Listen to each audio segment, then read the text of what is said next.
This channel does not promote any violent, harmful, or illegal activities. All content provided by this channel is meant for an educational purpose only.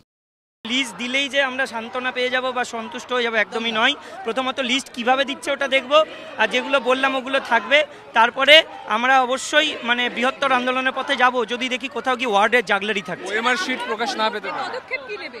OMR sheet প্রকাশ পাবে না এখনো পর্যন্ত জানানো হচ্ছে। OMR sheet publish না হলে বা সেটা আমরা অবশ্যই আমাদের পরবর্তী পদক্ষেপ ঘোষণা করব।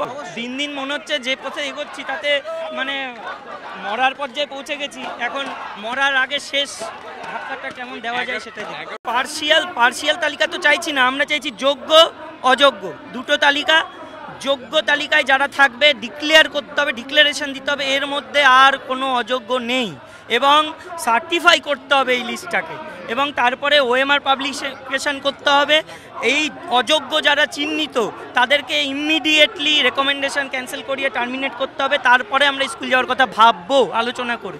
আর আমাদের আরেকটা দাবি যে যারা এই দুর্নীতির দায়ে যুক্ত, যাদের চুরিতে, যাদের অসহযোগিতায় আজকে আমরা রাস্তায়, আজকে আমাদের এই দুর্দশা, পুরো দায়িত্ব তাদের নিতে হবে যেন একজন যোগ্য চাকরিহারা না হয়। তালিকা বেরোলেও তা বেরোবে সন্ধ্যে 6টা নাগাদ, ততক্ষণ কি এখানে বসে থাকবেন?